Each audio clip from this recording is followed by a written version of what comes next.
Bom, boa tarde, meu nome é Robson. Primeira colocação para o secretário, Oswaldo.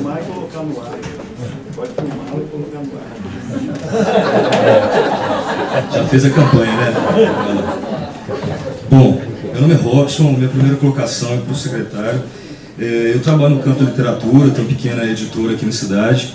E primeiro eu queria que o senhor falasse um pouco do suplemento literário. Eu vi que você foi editor, né, por um tempo do suplemento. Eu recebi em casa e de repente isso findou, acabou. Eu queria saber como anda a situação do suplemento, eu gostava bastante.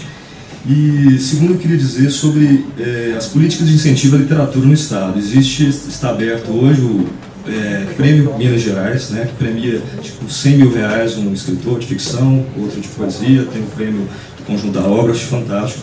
Mas queria sugerir ao senhor que produzisse um estudo pensando a questão da publicação. Eu já enviei vários projetos para a lei estadual, a gente não, é o que a gente sabe, não consegue a captação ainda mais para um livro, que é um produto cultural que tem muito menos visibilidade, cartaz, do que o teatro, a peça, envolve muito menor público acessível e as empresas se desinteressam muito mais fácil. Então eu sugiro que o senhor pensasse uma política específica de publicação de literatura para Minas Gerais, com o Estado que, não preciso nem citar, você citou o Drummond, quantos escritores importantes existem em Minas. E a terceira situação, o prefeito, o senhor comentou sobre o projeto Plantando Palavras, que foram convidados vários escritores da cidade, eu participo, meu poema está lá no bairro Martins, na praça, e quando eu fui convidado, eu conversei isso com o Eduardo. Se convida o escritor, mas não se remunera. O escritor ele tem uma dificuldade muito grande de ser remunerado. O músico ele toca, o ator ele se apresenta, mas o escritor ele geralmente é convidado para um sarau, para ler um poema, isso e aquilo, mas ele não é remunerado. O projeto é muito bom, mas da mesma forma que o senhor comentou que foi feito o Natal de Luz, que a turma cobrou baratinho, a gente cobra baratinho também. Só que a gente precisa receber. Estamos discutindo aqui, eu tenho medo de se criar, eu trabalhei na prefeitura com a Lei de Meirelles, e teve um dia que a Lei falou o seguinte, 10 anos atrás, nós só vamos fazer atividades se a gente conseguir pagar. Não sei se isso efetivamente aconteceu, mas eu acho que isso é uma situação importante, porque eu tenho medo de acontecer na cidade uma política pública da cultura da divulgação. Vai lá que eu te ajudo, vai lá que você vai divulgar seu trabalho. E para o escritor isso é muito sério, é muito sério.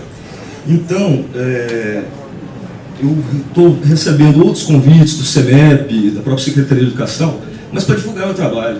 Então, eu acho que a Secretaria, a Prefeitura, aliás, tem que horizontalizar esse entendimento.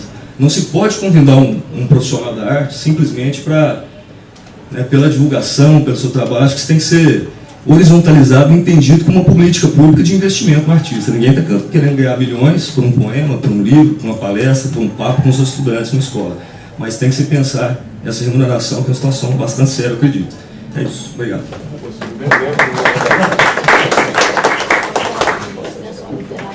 Eu quero lembrar que o suplemento literário de Minas Gerais foi criado em 1966 pelo escritor Murilo Rubião, no governo Israel Pinheiro, e foi, até durante o regime de ditadura, um foco de resistência na barriga do Minas Gerais, um dos casos singulares de resistência cultural no Brasil, porque dentro do Diário Oficial se fez um jornal de vanguarda, mais ou menos como os modernistas já tinham feito no próprio Minas Gerais nos anos 30.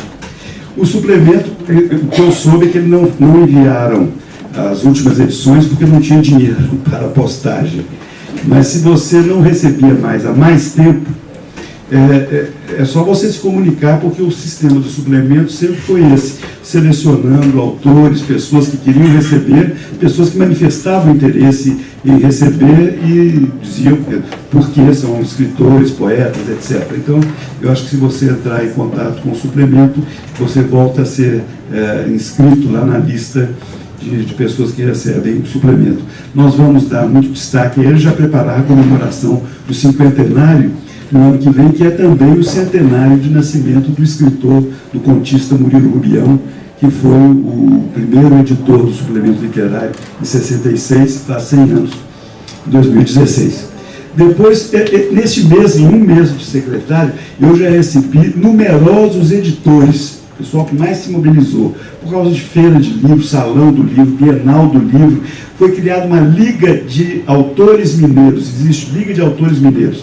São escritores independentes que publicam seus livros, têm aquele sonho de publicar um livro, e eles descobriram que publicar um livro não é tão difícil assim. Difícil é distribuir o livro depois. Muitos ficam com 1000 volumes em casa, porque eles não sabem como fazer esse livro chegar às livrarias e aos leitores. Depois eles mesmos vão andando pelo interior, nas feiras de livros, que existem muitas em diversas cidades, e gastam dinheiro com isso e tudo, então não sabem como. Viram que se articularem, vão ter mais êxito na distribuição. Essa Liga de Autores Mineiros já está direcionada para um sistema de distribuição dos livros. Nós estamos conversando sobre isso. Já vou fazer uma reunião com eles na Biblioteca Pública Estadual para dar mais divulgação à ideia da Liga dos Autores Mineiros. Existem feiras de livros infantis, feiras de livros por toda parte, muita coisa concentrada em Belo Horizonte. E há um grupo de editores, eu já recebi tanto um grupo de editores mineiros, vários em Belo Horizonte, tanto de literatura em geral, quanto também de literatura infantil. Já recebi 10 editoras de literatura infantil, tendo à frente o Tião Nunes, o famoso poeta Sebastião Nunes, que mora em Sabará, e tem a edição do Bolso, ele fez a edição do Bolsinho para a literatura infantil, todos também procurando apoio, estímulo para fortalecimento da editora mineira, porque isso é também economia criativa, é uma indústria cultural, e a difusão do livro mineiro, a divulgação do livro, especialmente no interior, há um grande número de editoras ou de livros que são publicados, e a gente acaba não tendo conhecimento disso. Nós estamos muito empenhados, estou recolhendo sugestões, nós vamos definir um programa de apoio ao livro e à leitura, e também às bibliotecas públicas. Muitas vezes os municípios põem a biblioteca pública na Secretaria da Educação,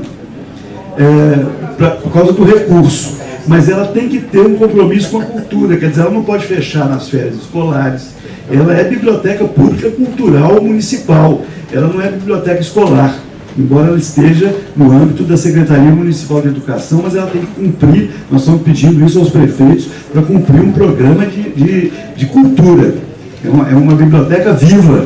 Minas Gerais tem hoje cerca de 750 municípios com uma biblioteca municipal. Nós vamos trabalhar para completar isso, faltam 100. Nós vamos seguramente agora, nesses 4 anos, fechar pelo menos uma biblioteca em cada município. Eu quero dizer que nós estamos trabalhando exatamente para padronizar, né?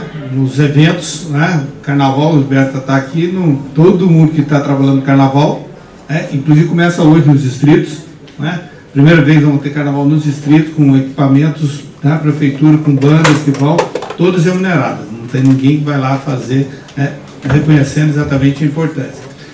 O Natal já é assim, e agora no mês de março nós temos o projeto Mulheres Alfas, que nós começamos, também todos os eventos e todos os artistas que estão sendo convidados para participar do projeto, também todos remunerados. Eu vou levar isso para as outras secretarias também, para que a gente tenha uma condição de padronização, que eu acho que é correto, né? É isso o esforço que a gente está fazendo, né? E, ao mesmo tempo, tem coisas que a gente tem que conversar. Por exemplo, nós criamos aqui a leitura no ponto, nas nossas estações nos ônibus, né? Então já tem artistas já na biblioteca dentro da estação de ônibus. Então, a pessoa pega, leva o livro, então tem uma campanha de doação, né, que está sendo feita, né, e tem artistas que já estão lançando o livro dentro da estação. Né, então, as coisas devagar a coisa começa a ganhar ritmo, né, mas pode ter certeza que nós vamos estar encaminhando esse processo. Por favor. Boa tarde a todos e a todas. Meu nome é Alexandre Molina, a minha área de atuação é dança, eu sou professor do Instituto de Artes, curso de dança na Universidade Federal de Uberlândia. Também faço parte do Conselho Municipal na área da dança e no Conselho Estadual eu sou suplente das áreas de circo e dança, porque no Estado essas duas áreas ainda atuam conjuntamente, o que para nós, inclusive, na minha perspectiva, ainda é uma incoerência em relação ao que acontece na esfera federal e nas esferas municipais, como é o caso de Uberlândia.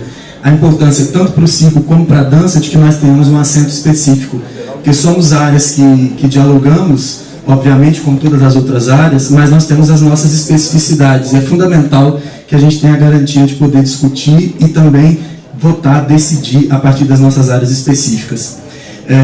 Eu gostaria de fazer um comentário antes de colocar a minha pergunta, a partir da fala do secretário. Uberlândia é reconhecida pelo seu polo industrial, ela tem uma das maiores arrecadações do estado de Minas, porém nós não contamos com nenhum equipamento cultural gerido pelo governo do estado em nossa cidade, né? Nós sabemos da dificuldade que é criar e gerir espaços culturais, mas a gente fica aqui também nessa expectativa de quando é que a gente vai poder contar com equipamento cultural gerido pelo estado em nossa cidade, né? Eu fico pensando que a gente tem um teatro municipal, que ele tem atendido sobretudo as áreas das artes cênicas, da música também. Nós temos o museu da universidade e as galerias da prefeitura, que tem atendido também de alguma forma as artes visuais, mas nós não temos, por exemplo, um espaço para o cinema, para o audiovisual, né? A gente está vendo aqui mais um cinema sendo fechado na cidade, que é o Cine It aqui em frente, né? Está sendo fechado. E eu fico pensando também de que maneira o governo federal, o governo estadual, juntamente com o governo municipal, poderiam fazer uma articulação com essas instituições privadas que têm trabalhado na administração, por exemplo, de alguns cinemas, né? Salvador conta com um cinema, o antigo cinema Glauber Rocha, que agora ele conta com uma gestão em parceria com o Banco Itaú, né? Então é um museu, é um cinema que está na praça, que está acessível para toda a comunidade. A gente não precisa ficar dependendo dessa indústria do cinema que está dentro dos shoppings das grandes cidades, e esse é o nosso caso. O cinema aqui ele só existe dentro do shopping, infelizmente. Nós temos iniciativas importantes na cidade e de longa data, como por exemplo a mostra de cinema semanal que acontece nesse espaço aqui, mas que ainda assim necessita de ser ampliada, de ser fortalecida e de ser ainda mais valorizada tanto pelo poder municipal como também pela própria cidade, né?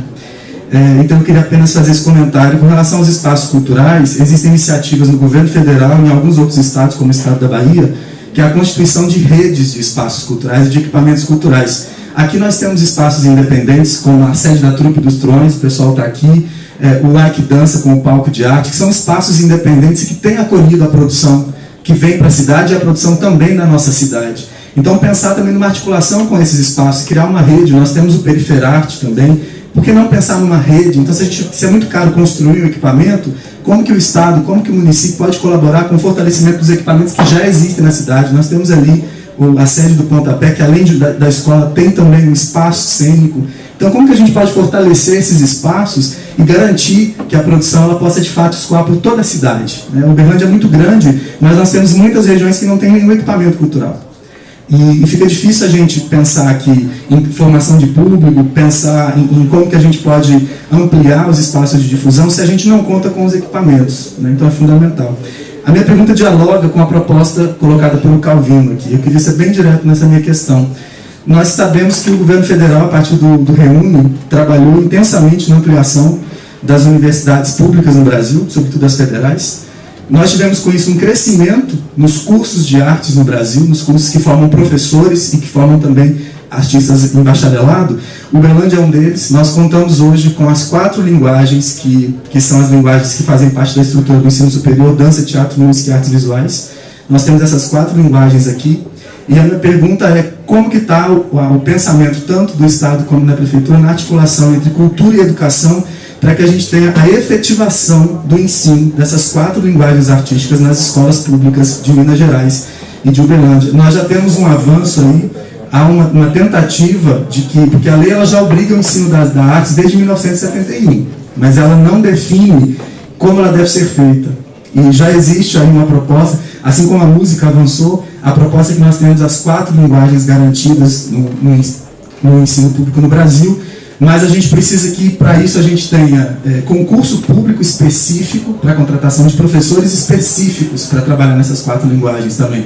A gente não trabalha mais com a lógica do professor polivalente. Nós temos as especificidades de cada uma dessas áreas e é necessário que se tenha profissional qualificado para fazer esse trabalho e condição nas escolas para que esse trabalho aconteça. Então, a minha pergunta ela vai nessa direção. Muito obrigado. Bem, em primeiro lugar, Uberlândia é internacionalmente conhecida como um polo de dança. Os festivais de dança que sempre aconteceram aqui chamam a atenção, e a semana passada eu recebi o grande bailarino e coreógrafo mineiro Rui Moreira, que quer trazer para Uberlândia este ano a edição de um festival que ele faz de danças africanas, inclusive em contato com uma grande escola de dança do Senegal. Já está previsto realizar uma edição em Uberlândia no meio deste ano. E nós vamos procurar dar todo o apoio a essa iniciativa pelo seu alto significado, prefeito. É uma questão que nós já estávamos debatendo sobre isso. Depois, a conclusão do Teatro Municipal aqui será muito importante para a dança, como o Teatro Sebastião Prata, o nosso grande Otelo, será fundamental para o cinema e para as artes cênicas na cidade. Então, eu acho que essas coisas estão bem encaminhadas aqui. O Estado de Minas Gerais tem só uma instituição cultural sediada fora de Belo Horizonte, que é a Fundação de Arte de Ouro Preto, criada também por Israel Pinheiro, que foi um grande governador da cultura, em 1969. Então, o Estado não tem, ele não gere nada, ele não mantém nada no interior, a não ser alguns pequenos museus, como o Museu Guimarães Rosa, em Gordisburgo, o Museu Alfonso de Guimarães, em Mariana. Fizeram agora o Museu da Cachaça em Salinas, mas o Museu da Cachaça em Salinas é um porre, porque eles construíram um prédio fora da escala da cidade, uma coisa suntuária, e agora o Estado não consegue manter e a Prefeitura muito menos. Então, está num impasse. Quer dizer, o Estado não deve chegar lá e fazer uma coisa que ele faz mal. O governo federal também não vai lá e faz. Eu acho que todas essas iniciativas, elas lembram ainda até o regime autoritário. O governo federal, o Ministério da Cultura, tem feito um projeto, a ministra Marta Suplicy se aplicou muito nele, que é dos céus. Eu posso dizer agora que eu já saí do Ministério, eu não via com muito bons olhos esse projeto. Isso me parece o Banco Real, naquele tempo em que ele construía todas as suas agências no Brasil por um mesmo modelo arquitetônico em arco pleno. Você faz um projeto e leva e repete em 450 municípios, não sei, em todos os estados do país, sobra para quem? Para o prefeito. Depois, como é que o prefeito, como é que a prefeitura vai manter o sujeito que projeta o filme, o outro que cuida da sala de artes cênicas, o outro que faz... Então, é preferível você apoiar um ponto de cultura ou um ponto de memória, que é uma iniciativa da comunidade, e que a comunidade vai levar aquilo para adiante e vai ser levado, porque sair construindo alguns 500 ou 600, num país de 5.500 municípios, construir coisas que sobrarão para as prefeituras e são potencialmente ruínas. Agora, quando o município quer, quando um grupo local formula, ele vai lutar, aí ele vai conseguir construir alguma coisa, porque vai correr atrás, tem que nascer do chão local. Aí depois você vai construindo aquilo e chega lá e faz. Como a Uberlândia estabeleceu um itinerário para a dança. Partiu daqui, vocês que falaram, não, dança é uma coisa de Uberlândia, e ficou, quando você fala em dança no Brasil, em Minas Gerais, você pensa logo em Uberlândia. Isso é que eu acho que é importante. Vocês é que vão construindo, cada comunidade, cada cidade, ela vai definindo quase que a sua vocação e o seu destino nessa área da cultura. E depois nós vamos buscar as parcerias. Eu não vejo, acho que o Estado vai sair construindo equipamentos para a gestão dele, que ele não terá competência para isso. Mas ele deve ser o grande parceiro para ativar todas as iniciativas locais para que elas tenham pleno êxito. Ainda falta a resposta em relação à questão da educação, das artes, mas eu queria...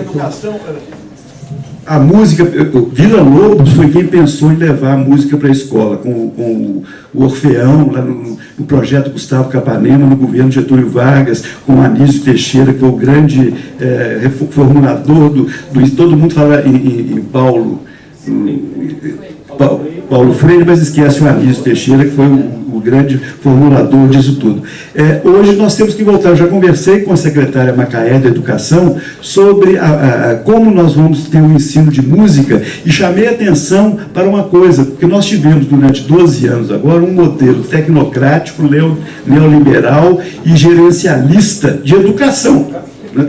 tratando a educação como commodity. E eles estão querendo números. Então, falando, ninguém repete de ano, porque eles mandaram ninguém repetir o ano, que aí tem uma estatística que ninguém repetiu o ano, que é uma coisa que já vem, e nós já tínhamos discutido isso no governo anterior ao do Itamar, e depois do Itamar até hoje foi isso também que aconteceu.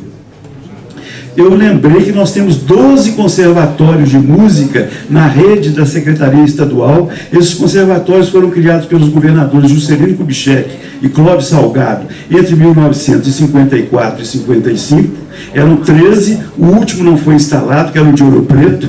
Os outros foram, Uberlândia tem um, não tem? Uberlândia tem um. São desses conservatórios. E eles são o patinho feio da Secretaria da Educação. A Secretaria da Educação estava louca para acabar com esses conservatórios. Foi a primeira coisa que eu falei com a Macaé, assim como nós fizemos no governo Itamar, nós temos que resgatar o Murilo Ringel, tinha sido ministro, foi o secretário de Educação e investiu nisso. Nós temos que resgatar outra vez esses conservatórios, porque eles são núcleos fundamentais do ensino de música, sobretudo preparando também professores que irão atuar nas redes. Vamos para fazer as 4 perguntas na sequência, porque o prefeito tem que sair, né, o secretário também, por um compromisso que já está invadindo já esse outro compromisso. E eu vou insistir de novo e pedir para ser mais objetivo nas perguntas, por favor. Boa tarde. Com relação a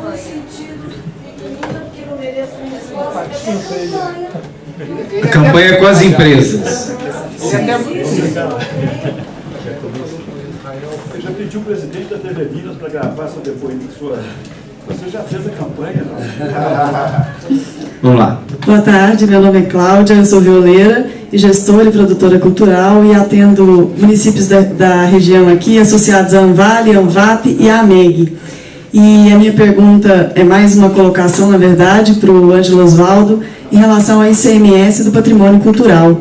Os municípios nos últimos anos têm sofrido muito com a política adotada pelo IEFA e pelo CONEP, e eu queria saber a posição do secretário e entregar em mãos uma carta redigida na rede social. Nós somos mais de 3 mil gestores e produtores culturais que fazem parte dessa rede e redigimos uma carta e que coloca bem a situação do ICMS cultural no estado de Minas e dizer que os gestores culturais e os gestores públicos de cultura estão dispostos a dialogar a respeito dessa política e queremos fazer parte da elaboração de uma nova política do ICMS cultural para o estado de Minas, para que a gente efetivamente possa fazer a gestão do patrimônio e não a parte burocrática de papel que tem nos consumido em 85% do trabalho. Obrigada. Obrigado pela objetividade, Cláudia. Eu agradeço, recebo, como até 31 de dezembro de 2012 eu estava querendo matar o IEFA. Depois eu fui trabalhar em Brasília, fiquei longe do assassinato, mas agora eu tenho a oportunidade, com a Michele Arroio, que está assumindo a presidência do IEFA, de fazer uma profunda revisão nisso. Nós sabemos disso e agradeço a sua sugestão. Já está respondido. Os nossos representantes aqui do Conselho, né, o Rubem aqui, para nos contactar aqui, à disposição. Cláudia, como violeiro, você está atrasada também, né? Boa tarde a todos.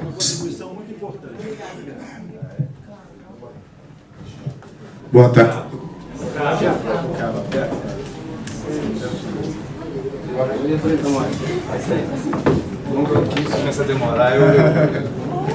Boa tarde a todos, boa tarde secretário, boa tarde prefeito.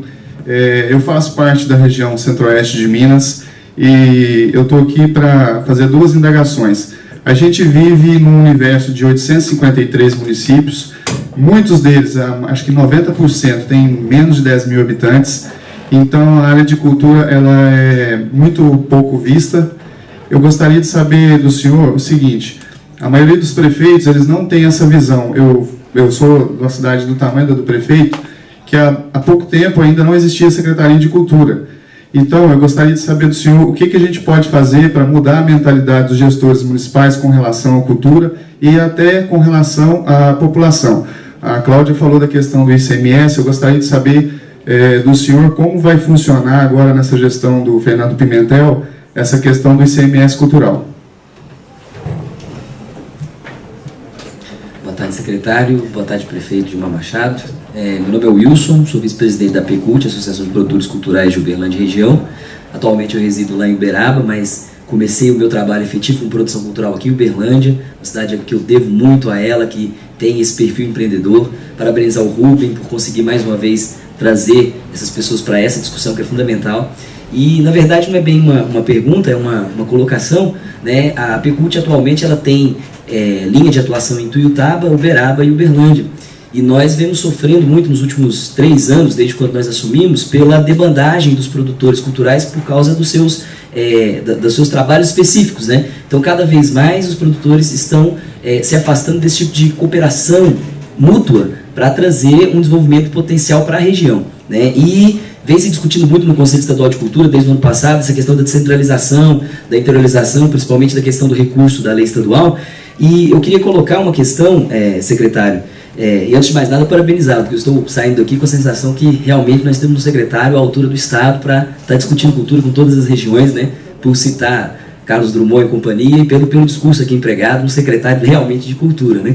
E o que eu queria colocar para o senhor é justamente isso. Quais são as estratégias que o governo vem pensando para incentivar essas iniciativas de associação entre produtores culturais? E para usar um exemplo muito bem dado pelo prefeito Gilmar Machado, que o citou rapidamente, mas eu acho muito importante bater o pé nele. Prefeito, a gente tinha um projeto coletivo pela Pecult, que era um projeto transitório, fomos até o prefeito, conversamos com ele mediou uma conversa com as empresas, né? Então talvez isso possa ser uma matriz para o Estado também pensar formas de articulação. Já agradecer o prefeito e dizer que a Pecult está com essa linha de atuação e queremos muito trabalhar conjuntamente para trabalhar nesse circuito cultural aqui do Triângulo Mineiro. Tá? Muito obrigado e parabéns mais uma vez, Rubem. Obrigado, secretário. Obrigado, prefeito. Boa tarde, senhor secretário. Boa tarde, prefeito. Boa tarde, senhoras e senhores. Na realidade, não é nenhuma pergunta. Em nome eu sou o professor Lu, sou da Faculdade de Arquitetura e Urbanismo da UFO, e na oportunidade estou como diretor de cultura da PROEX UFO. Então, em nome da diretoria, em nome da reitoria, em nome da nossa gestão, nós gostaríamos de dizer que a UFO está de braços abertos, espaço livre para dialogarmos. A gente tem desenvolvido uma ação em extensão e cultura bastante em contato com produtores culturais, independentes ou não, com as secretarias, não só daqui de Uberlândia, mas também das outras cidades onde a UFO está, Patos de Minas, Monte Carmelo e Tuiutaba, assim como também procuramos fazer o diálogo da parceria, da realização, da correalização, como é o caso desse terceiro seminário de Economia da Cultura pela terceira vez. Então, nós desejamos um bom trabalho ao senhor e à sua equipe, certo?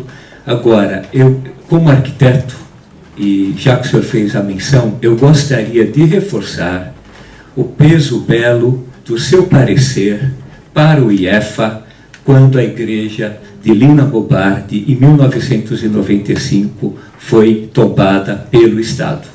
É o único exemplar aqui nesta cidade tombado, inclusive o artista plástico Edmar de Almeida, que foi recepcioná-lo no aeroporto, mas por algum motivo ele voltou agora para ter um contato com o senhor. O avião demorou 2 horas a sair de Belo Horizonte, o aeroporto lá estava fechado. Foi isso que aconteceu, meu querido. Agora, prefeito, o senhor falou dos skatistas, vamos pensar o seguinte: se eles não danificarem o teatro, é cultura urbana também. Potencialmente, é uma cultura da contemporaneidade.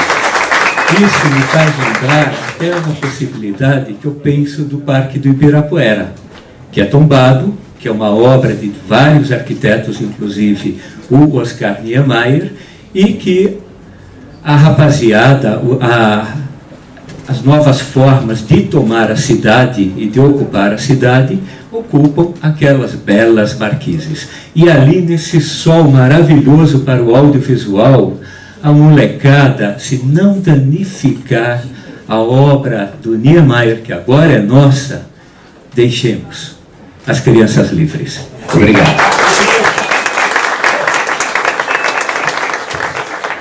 Para finalizar, então, tentando responder, inclusive não esquecendo da pergunta, da questão da campanha do secretário, né, junto aos empresários, e já pediria também para os senhores fazerem um encerramento da fala para a gente poder seguir com o cronograma. Eu quero agradecer todas as falas, eu acho que eu saio daqui enriquecido, porque foram muitas as sugestões extremamente positivas, e vejo que há em Uberlândia, esse seminário serviu para mostrar muito bem isso, uma intensa atividade cultural, tanto da parte de pessoas individualmente, quanto de grupos. Essa ideia da associação de produtores, ela é um exemplo. Criar esse conjunto de produtores culturais de diversas áreas que passa a agir coletivamente e apresenta resultados, é um exemplo que nós podemos apresentar para o Estado todo. E o trabalho que se realiza na cidade, o envolvimento da Universidade Federal, a universidade deve ser parceira, ela é um grande centro também de polarização das ações culturais, é uma parceira insubstituível. Eu creio que nós encontramos aqui em Uberlândia um modelo de desempenho no campo da cultura, de programação para o Estado, para as demais cidades mineiras, para as nossas regiões.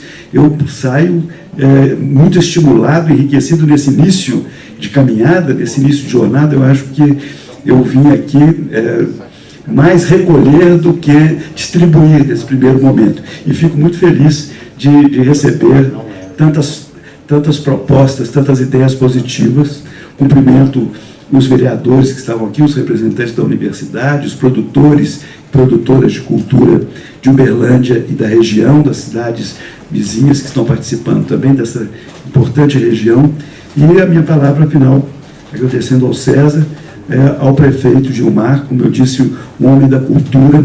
Parabéns pelo trabalho que realiza aqui. Somos parceiros, você agora tem ao seu lado o governador Fernando Pimentel e todo o governo de Minas Gerais. Bom, quero agradecer, né, o convite e dizer, Rubens e toda a equipe, né, que preparou, ao César que mediou, né, Tarcísio, né, que está lá, né, deve estar na loucura, né, correria, e agradecer cada um de vocês que estão, né, nesse processo de diálogo. Acho que isso é fundamental. E, Ângelo, muito obrigado aí pela presença. Acho que nesse início, acho que essa é a coisa mais importante. Os prefeitos, e você foi prefeito, sabe disso, o maior problema nosso não é construir, é manter. Né? É conseguir fazer, faço uma escola, mas como é que eu mantenho essa escola? Né? Uberlândia temos 3, né? E já temos um inaugurado e vamos inaugurar o outro dia 1º de março, vamos inaugurar mais um céu. Né? Mas o problema é mantê-los, né? Fazer com que a coisa possa ser mantida. Então, acho que esse é um processo, e quer dizer também que nós vamos continuar fazendo essa intermediação das negociações, é esse o objetivo. Viu, Eliane? Pode ter certeza que nós vamos fazer a nossa parte também no município de divulgação, porque também não adianta você ter a autorização lá e quem vai depois bancar. Então você fica com aquele na mão e acaba não tendo condições de realizar. Acho que isso é central, pode ficar tranquilo. E quero só encerrar dizendo que o que eu disse dos skates é o seguinte: eu passei minhas férias, né, porque eu não abro mão de férias com a minha família todo ano, e esse ano eu fiquei 10 dias em Aracaju. E uma coisa que me chamou a atenção lá é exatamente por que os skatistas estão danificando lá o teatro. Porque ele não é próprio para a prática de skate, eles precisam fazer rampa, e eles querem fazer rampa na roda, e vai quebrando ali. Então, quando o pessoal vai entrar lá, está totalmente sujo, danificado. Então, nós não temos nada que eles façam, nós não temos espaço. Eu estive em Aracaju, fiquei encantado, quase um quarteirão, né, de uma pista de skate maravilhosa, com rampa, com todo quanto é tipo de... próprio para skate, para patins e tal. Então, e Uberlândia, infelizmente, não tem. Então, tem um espaço, uma pequena pista ali perto do Parque Sabiá, mas nós vamos realmente ter espaços adequados para que eles possam fazer. E eu voltei de lá convencido que essa é uma dívida que eu também tenho com essa galera, né, que precisa realmente desse espaço. Prefeito, recentemente no Rio de Janeiro foi inaugurado um espaço grande para skatista dentro do Parque do Flamengo, que é um parque tombado, inclusive. Eles construíram lá dentro, tombado pelo IFAM. Então, eu acho que você pode construir um equipamento desse também aqui, vai dar certo. Bom, eu agradeço a presença do secretário Ângelo, do prefeito, o Rubem que vai fazer o encerramento, né, convidando todo mundo para a sequência do evento lá no Sabiazinho. Pessoal, rapidinho, por favor. Eu só queria agradecer porque a gente está encerrando o 3º seminário agora aqui. Nós vamos encerrar a 10ª semana lá no Sabiazinho e eu acho que a gente viveu um momento histórico. Agora, vai depender de todos nós. Será que a gente vai conseguir continuar aglutinado? Essa que é a grande questão, porque daqui a pouco nós corremos o risco de estar todo mundo reclamando, né? Não vamos nos dispersar, gente. Ok? Muito obrigado.